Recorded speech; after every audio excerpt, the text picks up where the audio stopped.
Hi, my name's Jordan. Hi, Jordan. What's your name? I'm Terry. Terry, nice to meet you. I'm going to be the nurse today. Okay. What brought you in? I'm just here for my weekly appointment. Okay, did you have any major signs and symptoms you wanted to bring up? I've had a lot of shortness of breath lately and kind of this cough I've been having. Okay, when's your cough? Is it just all the time or is there a specific? It's just every now and then, I guess. It's just annoying sometimes. Right, I can understand. I did notice in your pre-assessment that you filled out that you mentioned that you smoked. Do you mind if we talk about that for a little bit? That's okay. Okay. How often or many times a day do you think you smoke? I can't really, probably the equivalent of 2 packs a day. You spread out through the entire day? Yeah. Okay. How old were you when you started smoking? I was really young. I would say probably close to 14. And was there influences that got you started, or did you just kind of pick it up on your own? I grew up around my dad who smoked, and then it's one of those things where all your friends are doing it, so you decide to try it, and I kept doing it. Right. That's how it goes, it seems. So when it comes to your COPD, do you think that your smoking affects that? Probably so. Yeah. I would say so. Have you ever thought about quitting or cutting back? I mean, sometimes, but there's so many bad things that can happen when you stop smoking, and that just really scares me. Okay. What are some of the things that seem to scare you about this?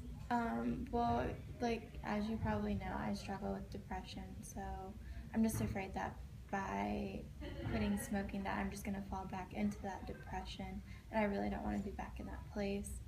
And then a lot of people say they have a lot of weight gain, and that just doesn't help either, because that would just make me depressed too, so it just seems like it would be really depressing. Okay, that's completely understandable. Are you taking any medication for your depression right now? I am, and I've been doing a lot better with it, so that's another reason I don't want to quit smoking, because I've been doing so well. Right. I understand. So with your depression, do you think, when you feel like you're starting to get depressed, do you tend to smoke more? Well, with the medication, I don't really have many depressed feelings anymore. But when I was really struggling with it, I would use smoking as a coping mechanism to deal with my feelings. Okay. So on this scale, I just want to get a grounds to where you feel comfortable. If you said you had considered quitting, but you were just scared. So on this scale of ready to either be done or cut back, can you rank from 0 to 10, 10 being you want to start now and 0 being possibly? I would say a 2 or a 3 probably. Okay, and is a lot of the hesitancy related to just the fear of your depression and coming back and weight gain? Yeah, okay. It is. Do you mind if I give you some advice on it? No, that's okay. Okay. So with your medication that you're taking, that's going to help control your depression even if you aren't smoking. So maybe you can start talking to people or surrounding yourself with others who don't smoke, and maybe that'll help decrease the cravings and just the stimulus of seeing it. You won't have that every day. Do you have friends or family that you can be around that don't smoke and are supportive? Yeah, my brother actually has a daughter that I really enjoy being around, but he doesn't let me smoke around her, and because I smoke so much, I only get to spend short periods of time with her. So I mean, that could be a good reason for me to stop, so I could spend more time with her. Right. So he'd be a very supportive person that you could probably go to and talk to if you felt the need.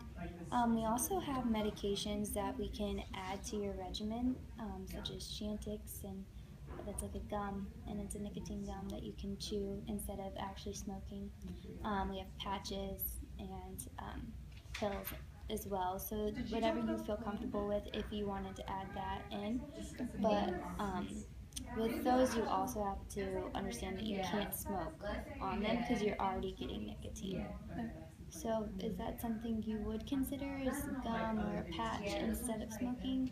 I think that if I was gonna quit, it would be better just to, in the end, maybe quit altogether, but use those in the process of quitting. Right. I think that's a great idea. Um, would you want to maybe try to cut back on your own before starting the medication? Yeah, I mean, we could try that. Okay. And so, if you had to set um, some pros to quitting, what would you list? I know you mentioned you would get to see your niece more often. Yeah, I could spend more time with her. I think my family would be happier with me as well. And they always complain that my clothes smell a lot, so that's another thing too. I'm sure other people notice that. Right. It would be good for my health because I've been really struggling with that lately. I mean, I could just see overall where it would be a good thing. I'm really glad that you are moving forward with that. So besides your depression coming back, and weight gain, is there any other types of concerns?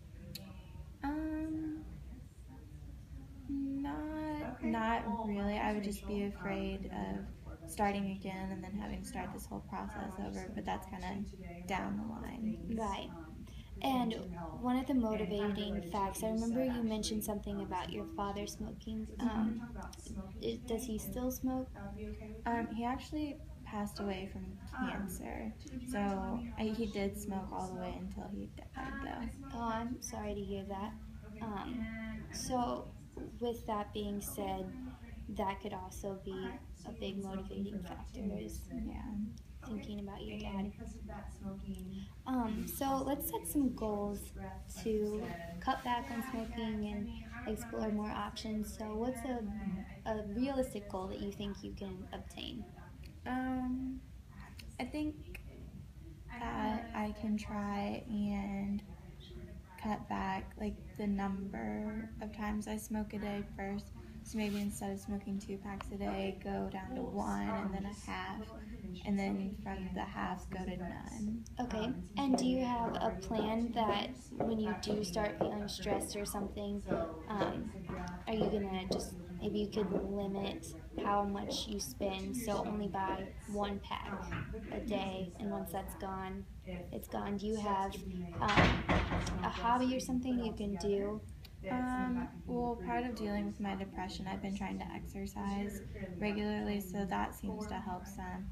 And then just in general, being able to spend time with my niece if I'm not smoking is helpful too. So if you were to feel like a craving or something, you could maybe go for a walk or call your niece and set up a date or time to go see her. Mm-hmm.